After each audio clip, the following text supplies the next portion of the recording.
कुंडलिनी शक्ति एक आध्यात्मिक अवधारणा है जो योग और तंत्र परंपराओं में महत्वपूर्ण मानी जाती है। इसे मनुष्य के भीतर छिपी हुई आध्यात्मिक ऊर्जा या शक्ति के रूप में देखा जाता है जो रीढ़ की हड्डी के निचले हिस्से मूलाधार चक्र में सोई हुई अवस्था में रहती है। कुंडलिनी शक्ति को जागृत करने के लिए योग, प्राणायाम, ध्यान और तंत्र साधना का अभ्यास किया जाता है। कुंडलिनी शक्ति कैसे काम करती है? मूलाधार चक्र से जागरण। कुंडलिनी शक्ति रीढ़ की हड्डी के निचले हिस्से में मूलाधार चक्र में सुप्त रहती है। जब यह शक्ति जागृत होती है तो ये ऊपर की ओर उठने लगती है जिससे विभिन्न चक्र, ऊर्जा केंद्र सक्रिय होते हैं। ऊर्जा का संचरण। कुंडलिनी शक्ति सुषुम्ना नाड़ी, मध्य ऊर्जा चैनल के माध्यम से ऊपर की ओर बढ़ती है जो शरीर के 7 प्रमुख चक्रों को पार करती है। प्रत्येक चक्र का संबंध शरीर के विशिष्ट अंगों, मानसिक अवस्थाओं और आध्यात्मिक विकास से होता है। आध्यात्मिक उन्नति। जब कुंडलिनी शक्ति सहस्रार चक्र मस्तिष्क के शीर्ष पर तक पहुंचती है तो व्यक्ति को आध्यात्मिक उन्नति, आत्म साक्षात्कार या परम ज्ञान की अनुभूति होती है। इसे एक प्रकार का आध्यात्मिक जागरण माना जाता है। चेतना का विस्तार। कुंडलिनी जागरण के दौरान व्यक्ति की चेतना में विस्तार होता है जिससे आंतरिक और बाहरी संसार के प्रति गहरी समझ और अनुभव प्राप्त होते हैं। यह आत्मज्ञान और ब्रह्मांडीय चेतना के साथ एकता की भावना का अनुभव कराता है। जीवन में बदलाव। कुंडलिनी शक्ति के जागरण से व्यक्ति के मानसिक, शारीरिक और भावनात्मक जीवन में महत्वपूर्ण बदलाव आते हैं। कई लोग इसे गहरी मानसिक शांति, आत्मविश्वास और उच्च ऊर्जा के रूप में अनुभव करते हैं। हालांकि कुंडलिनी शक्ति का जागरण एक चुनौतीपूर्ण और धीमी प्रक्रिया हो सकती है और ये सलाह दी जाती है कि इसे किसी योग्य गुरु या प्रशिक्षक के मार्गदर्शन में किया जाए क्योंकि इसकी असंतुलित जागृति से शारीरिक, मानसिक या भावनात्मक समस्याएं भी हो सकती हैं। कुंडलिनी शक्ति के जागरण और उसके प्रभावों के बारे में विस्तार से समझने के लिए यह जानना आवश्यक है कि ये एक गहरी आध्यात्मिक प्रक्रिया है जो केवल शारीरिक या मानसिक नहीं बल्कि व्यक्ति के समग्र अस्तित्व को प्रभावित करती है। आइए अब इसके विभिन्न पहलुओं पर ध्यान देते हैं। कुंडलिनी जागरण की प्रक्रिया। कुंडलिनी जागरण एक स्वाभाविक प्रक्रिया है जो उचित साधना और तैयारी के माध्यम से हासिल की जा सकती है। हालांकि इसे सहज ही नियंत्रित नहीं किया जा सकता और इसके लिए समय और संयम की आवश्यकता होती है। जागरण की प्रक्रिया में निम्नलिखित चरण शामिल होते हैं। शारीरिक और मानसिक शुद्धिकरण। कुंडलिनी जागरण से पहले साधक को शारीरिक और मानसिक रूप से शुद्ध और संतुलित होना आवश्यक होता है। इसके लिए विभिन्न प्रकार की योग क्रियाएं, आसन, प्राणायाम और ध्यान का अभ्यास किया जाता है। आंतरिक ऊर्जा केंद्रों का संतुलन। शरीर में 7 मुख्य चक्र होते हैं जो ऊर्जा केंद्र होते हैं। कुंडलिनी जागरण के लिए इन चक्रों को संतुलित और सक्रिय करना आवश्यक होता है। ये चक्र विभिन्न ऊर्जा और भावनात्मक अवस्थाओं के साथ जुड़े होते हैं। मूलाधार चक्र, आधार, स्वाधिष्ठान चक्र, रचनात्मकता और यौन ऊर्जा। मणिपुर चक्र, सौर ऊर्जा, आत्मविश्वास। अनाहत चक्र, हृदय, प्रेम। विशुद्ध चक्र, संचार। आज्ञा चक्र, बुद्धि, अंतर्ज्ञान। सहस्रार चक्र, आध्यात्मिक चेतना। सुषुम्ना नाड़ी का जागरण। कुंडलिनी शक्ति सुषुम्ना नाड़ी के माध्यम से ऊपर उठती है। इसके लिए नाड़ियों का शुद्धिकरण और जागरण आवश्यक होता है। रा और पिंगला नाड़ी भी इसमें सहायक होती हैं जो क्रमशः चंद्रमा और सूर्य ऊर्जा का प्रतिनिधित्व करती हैं। आध्यात्मिक अनुभव। कुंडलिनी जागरण के दौरान व्यक्ति विभिन्न प्रकार के अनुभव करता है जैसे शरीर में ऊष्मा का एहसास, प्रकाश या ऊर्जा का प्रवाह, गहरी ध्यान अवस्था और अद्वितीय मानसिक अनुभव। व्यक्ति को ब्रह्मांड से जुड़ने का अनुभव होता है और उसकी चेतना में अद्वितीय परिवर्तन आता है। कुंडलिनी जागरण के लाभ। कुंडलिनी जागरण का सही तरीके से अनुभव करने पर इसके कई फायदे हो सकते हैं जैसे शारीरिक स्वास्थ्य में सुधार। कुंडलिनी शक्ति का प्रवाह शरीर के अंगों, तंत्रिकाओं और कोशिकाओं में ऊर्जा का संचार करता है जिससे शरीर में संतुलन और स्वास्थ्य सुधरता है। मानसिक शांति। जागरण से मानसिक तनाव, चिंता और अवसाद में कमी आती है। व्यक्ति में ध्यान और मानसिक स्थिरता की भावना प्रबल होती है। आध्यात्मिक जागृति। कुंडलिनी जागरण का मुख्य उद्देश्य आत्मज्ञान की प्राप्ति और आध्यात्मिक उन्नति है। व्यक्ति को आत्मा और ब्रह्मांड की एकता का अनुभव होता है। चेतना का उच्च स्तर। कुंडलिनी जागरण से व्यक्ति की चेतना में विस्तार होता है जिससे वह गहरे आध्यात्मिक अनुभव और अंतर्दृष्टि प्राप्त करता है। संभावित चुनौतियां। हालांकि कुंडलिनी जागरण एक आध्यात्मिक रूप से उन्नत प्रक्रिया है लेकिन यदि इसे गलत तरीके से या बिना उचित तैयारी के किया जाए तो इसके कुछ नकारात्मक प्रभाव भी हो सकते हैं। शारीरिक असुविधा। कुछ लोगों को कुंडलिनी जागरण के दौरान असहजता, दर्द, थकावट या अनियंत्रित ऊर्जा के प्रवाह का अनुभव हो सकता है। मानसिक असंतुलन। असंतुलित जागरण से मानसिक भ्रम, चिंता, अवसाद या भय जैसी समस्याएं उत्पन्न हो सकती हैं। आध्यात्मिक संकट। यदि व्यक्ति जागरण के लिए मानसिक या भावनात्मक रूप से तैयार नहीं है तो उसे आध्यात्मिक संकट या संकट पूर्ण अनुभव हो सकते हैं, जिसे कुंडलिनी सिंड्रोम भी कहा जाता है। सही मार्गदर्शन की आवश्यकता। कुंडलिनी जागरण एक गहरी और शक्तिशाली प्रक्रिया है जो उचित मार्गदर्शन और अभ्यास की मांग करती है। इसे सही ढंग से समझने और अनुभव करने के लिए किसी अनुभवी योग गुरुवार या आध्यात्मिक मार्गदर्शक का होना महत्वपूर्ण होता है। योग्य गुरुवार के बिना कुंडलिनी शक्ति का अनुभव अनुचित तरीके से हो सकता है, जो शारीरिक और मानसिक परेशानियों का कारण बन सकता है। इसलिए कुंडलिनी शक्ति का सही रूप में जागरण साधना संयम और गुरुवार की सहायता से ही करना चाहिए, ताकि इसके अद्वितीय लाभ और गहन आध्यात्मिक अनुभव का आनंद लिया जा सके। कुंडलिनी शक्ति की अवधारणा को समझने के लिए और भी गहराई में जाना आवश्यक है, क्योंकि इसका प्रभाव न केवल शारीरिक और मानसिक होता है, बल्कि व्यक्ति की आत्मा और चेतना के स्तर पर भी व्यापक परिवर्तन लाती है।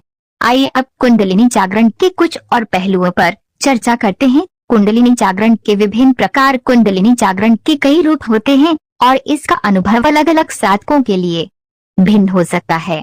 यहाँ कुछ प्रमुख प्रकार दिए जा रहे हैं। आकस्मिक जागरण। ये अचानक और अप्रत्याशित रूप से होता है, बिना किसी विशेष साधना या योगाभ्यास के। कुछ लोग इसे एक शक्तिशाली आध्यात्मिक अनुभव के रूप में महसूस करते हैं, जैसे एक चमकती रोशनी, ऊर्जा का अचानक प्रवाह या गहन ध्यान अवस्था। हालांकि आकस्मिक जागरण से मानसिक और शारीरिक असंतुलन हो सकता है अगर व्यक्ति इसके लिए तैयार न हो। धीमी और नियंत्रित जागरण ये सबसे सुरक्षित और स्थिर तरीका माना जाता है। योग, प्राणायाम, ध्यान और चक्र साधना के निरंतर अभ्यास से कुंडलिनी धीरे धीरे जागती है। इस प्रक्रिया में व्यक्ति धीरे धीरे ऊर्जावान परिवर्तन महसूस करता है और उसे शारीरिक और मानसिक रूप से समायोजित होने का समय मिलता है। शक्तिपात के माध्यम से जागरण। शक्तिपात एक गुरुवार द्वारा दी जाने वाली विशेष आध्यात्मिक ऊर्जा है, जिसके माध्यम से शिष्य की कुंडलिनी जागृत हो जाती है। ये एक तीव्र अनुभव हो सकता है जिसमें गुरुवार अपने आध्यात्मिक शक्ति से शिष्य की कुंडलिनी को जागृत करता है।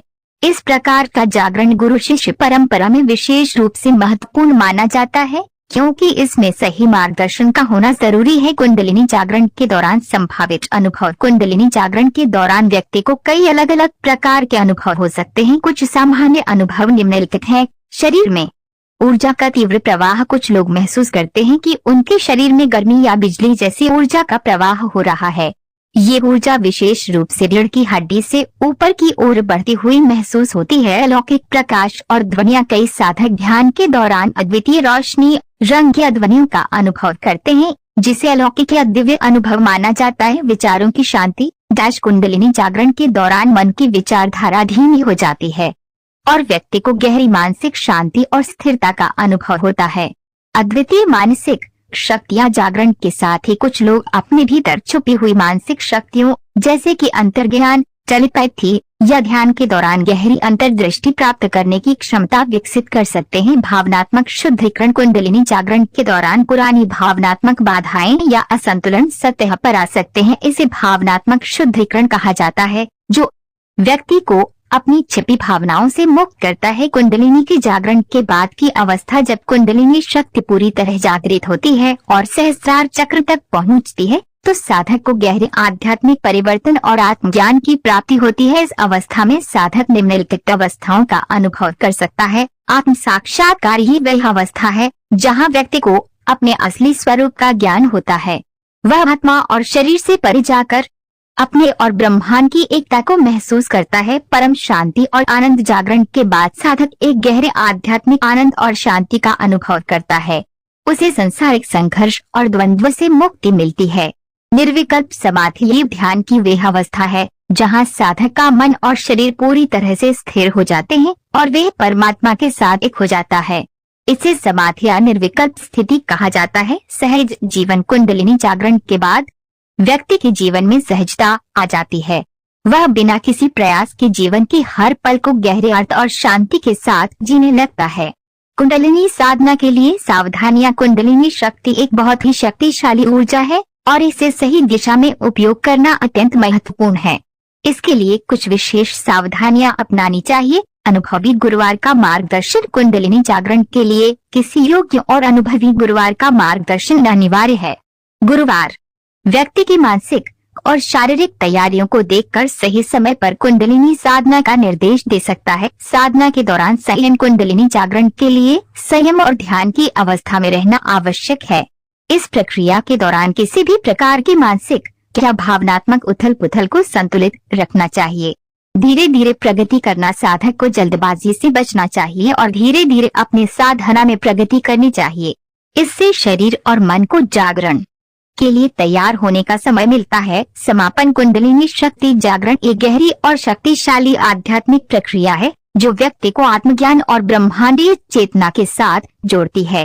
ये न केवल व्यक्ति के शारीरिक और मानसिक जीवन को बदलता है बल्कि उसकी आत्मा और चेतना को भी ऊंचे स्तर पर ले जाता है। सही मार्गदर्शन और सावधानी के साथ यह एक अद्वितीय और परिवर्तनकारी अनुभव हो सकता है जो जीवन को एक नए दृष्टिकोण से देखने का अवसर प्रदान करता है। कुंडलिनी शक्ति के जागरण और उसके अनुभवों के और गहरे पहलुओं पर चर्चा करना इस विषय को और अधिक स्पष्ट कर सकता है। इस प्रक्रिया को समझने के लिए आध्यात्मिक साधना के कुछ और महत्वपूर्ण आयामों की चर्चा करेंगे जिनमें कुंडलिनी के अलग अलग चक्रों के प्रभाव, जागरण के बाद की चुनौतियां और साधक के जीवन में इसके दीर्घकालिक प्रभाव शामिल हैं। 7 चक्रों की भूमिका और उनके प्रभाव। कुंडलिनी शक्ति का जागरण 7 प्रमुख चक्रों से होकर गुजरता है। हर चक्र का अपने आप में विशेष महत्व होता है और जब कुंडलिनी इन चक्रों को पार करती है तो साधक को विभिन्न प्रकार की शारीरिक, मानसिक और भावनात्मक अनुभव होते हैं। आइए इन चक्रों के बारे में और जाने। मूलाधार चक्र यह पहला चक्र है जो रीढ़ की हड्डी के आधार पर स्थित होता है। इसका संबंध सुरक्षा, स्थिरता और भौतिक अस्तित्व से है। जब कुंडलिनी इस चक्र को पार करती है तो साधक को गहरी सुरक्षा और स्थिरता का अनुभव होता है। साथ ही भौतिक आवश्यकताओं के प्रति उसकी चिंता कम होने लगती है। स्वाधिष्ठान चक्र यह दूसरा चक्र यौन ऊर्जा और रचनात्मकता का स्रोत है। ये नाभि के नीचे स्थित होता है। कुंडलिनी के इस चक्र को जागृत करने पर व्यक्ति की यौन ऊर्जा और रचनात्मकता बढ़ जाती है। साथ ही उसे भावनात्मक संतुलन प्राप्त होता है। मणिपुर चक्र ये चक्र आत्मविश्वास, शक्ति और आत्मसम्मान से संबंधित है। ये नाभि के पास स्थित होता है। कुंडलिनी इस चक्र के माध्यम से आत्मशक्ति और आत्म नियंत्रण को जागृत करती है जिससे साधक को अपने जीवन पर अधिक नियंत्रण और आत्मसम्मान का अनुभव होता है। अनाहत चक्र ये चक्र प्रेम, करुणा और सहानुभूति का केंद्र है। ये हृदय के पास स्थित होता है। जब कुंडलिनी इस चक्र को पार करती है तो साधक को असीम प्रेम, दया और दूसरों के प्रति करुणा की भावना महसूस होती है। ये प्रेम न केवल दूसरों के लिए होता है बल्कि आत्म प्रेम भी शामिल होता है। विशुद्ध चक्र ये चक्र संचार और अभिव्यक्ति का केंद्र है। ये गले के पास स्थित होता है। कुंडलिनी के इस चक्र को पार करने से साधक में सत्य बोलने और अपने विचारों को स्पष्ट रूप से व्यक्त करने की क्षमता बढ़ती है। साथ ही आध्यात्मिक ज्ञान को व्यक्त करने की शक्ति मिलती है। आज्ञा चक्र ये चक्र अंतर्ज्ञान, दृष्टि और मानसिक स्पष्टता का केंद्र है। ये भौहों के बीच स्थित होता है। कुंडलिनी के इस चक्र को जागृत करने से साधक को गहरी अंतर्दृष्टि, मानसिक स्पष्टता और भविष्य के प्रति जागरूकता मिलती है। इसके जागरण से साधक की अंतर्ज्ञान शक्तियां बढ़ती हैं। सहस्रार चक्र ये अंतिम और सबसे महत्वपूर्ण चक्र है जो सिर के शीर्ष पर स्थित होता है। इसका संबंध परम चेतना और ब्रह्मांडीय ज्ञान से है। कुंडलिनी शक्ति जब इस चक्र को जागृत करती है तो साधक को आत्म साक्षात्कार और परम ज्ञान की प्राप्ति होती है। वह ब्रह्मांड के साथ एकत्व का अनुभव करता है और पूर्ण शांति और आनंद में निवास करता है। कुंडलिनी जागरण के बाद की चुनौतियां और समाधान। कुंडलिनी जागरण के बाद साधक को कई तरह की चुनौतियों का सामना करना पड़ सकता है क्योंकि यह प्रक्रिया जीवन के हर पहलू को गहरे स्तर पर प्रभावित करती है। निम्नलिखित कुछ प्रमुख चुनौतियां और उनके समाधान हैं। शारीरिक असंतुलन। कुंडलिनी जागरण के बाद साधक को सिर दर्द, थकान और नींद की समस्याएं हो सकती हैं। यह शरीर में ऊर्जा का असंतुलन हो सकता है। समाधान नियमित योग, प्राणायाम और ध्यान के माध्यम से शरीर और मन को संतुलित किया जा सकता है। साथ ही पर्याप्त आराम और पौष्टिक आहार लेना आवश्यक है। भावनात्मक अस्थिरता। जागरण के बाद पुरानी दबी हुई भावनाएं उभर सकती हैं जिससे साधक को क्रोध, उदासी या डर का अनुभव हो सकता है। समाधान, ध्यान और आत्मविश्लेषण के माध्यम से इन भावनाओं को समझने और स्वीकार करने की कोशिश करें। यह प्रक्रिया आत्मशुद्धिकरण का हिस्सा है। मानसिक उलझन, साधक को जागरण के बाद मानसिक उलझन या भ्रम का अनुभव हो सकता है, क्योंकि उसकी चेतना में गहरे बदलाव आ रहे होते हैं। समाधान, इस समय एक अनुभवी गुरुवार का मार्गदर्शन बहुत महत्वपूर्ण होता है। गुरुवार के साथ बातचीत करके साधक अपनी मानसिक स्थिति को समझ सकता है और इसे संभाल सकता है। अकेलेपन की भावना, कुंडलिनी जागरण के बाद व्यक्ति को सामान्य दुनिया से अलग महसूस हो सकता है, क्योंकि उसकी चेतना की स्थिति बदल चुकी होती है। समाधान, साधक को अपने जैसे अन्य साधकों से जुड़ने की कोशिश करनी चाहिए ताकि वह अपने अनुभवों को साझा कर सके और समझ सके कि ये प्रक्रिया सामान्य है। कुंडलिनी जागरण के दीर्घकालिक लाभ, साधक को जागरण के बाद कई अद्भुत दीर्घकालिक लाभ मिलते हैं जो उसके जीवन को पूरी तरह से बदल देते हैं। आध्यात्मिक विकास, कुंडलिनी जागरण से साधक को गहरे आत्मज्ञान की प्राप्ति होती है। वह अपने वास्तविक स्वरूप को पहचानने लगता है और भौतिक जीवन की सीमाओं से परे जाकर जीवन के उच्च उद्देश्यों को समझता है। चेतना में विस्तार, साधक की चेतना का विस्तार होता है जिससे वे जीवन को एक व्यापक दृष्टिकोण से देखने लगता है। उसकी सोच में गहराई और समझ बढ़ती है। शारीरिक और मानसिक स्वास्थ्य में सुधार, कुंडलिनी जागरण से शरीर और मन में सकारात्मक ऊर्जा का प्रवाह होता है जिससे स्वास्थ्य में सुधार होता है। साधक अधिक ऊर्जावान, स्वस्थ और मानसिक रूप से स्थिर महसूस करता है। अनुकंपा और सेवा भावना, कुंडलिनी जागरण के बाद साधक के भीतर दूसरों के प्रति करुणा और सेवा की भावना बढ़ती है। वह निस्वार्थ सेवा और दूसरों की भलाई के लिए काम करने की इच्छा रखता है। जीवन के प्रति सकारात्मक दृष्टिकोण, साधक जीवन की कठिनाइयों और चुनौतियों का सामना अधिक धैर्य और समझदारी से करने लगता है। उसका दृष्टिकोण अधिक सकारात्मक और आशावादी हो जाता है। निष्कर्ष, कुंडलिनी शक्ति जागरण एक अत्यंत शक्तिशाली और परिवर्तनकारी अनुभव है जो साधक के जीवन में गहरे आध्यात्मिक, मानसिक और शारीरिक परिवर्तन लाता है। इसके माध्यम से व्यक्ति आत्मज्ञान, ब्रह्मांडीय चेतना और उच्चतम स्तर की शांति और आनंद को प्राप्त कर सकता है। हालांकि यह प्रक्रिया जटिल और चुनौतीपूर्ण हो सकती है, इसलिए इसे सही मार्गदर्शन, संयम और समझ के साथ करना आवश्यक है। योग्य गुरुवार का साथ और धैर्यपूर्ण साधना कुंडलिनी जागरण को सुरक्षित और लाभकारी बनाते हैं, जिससे साधक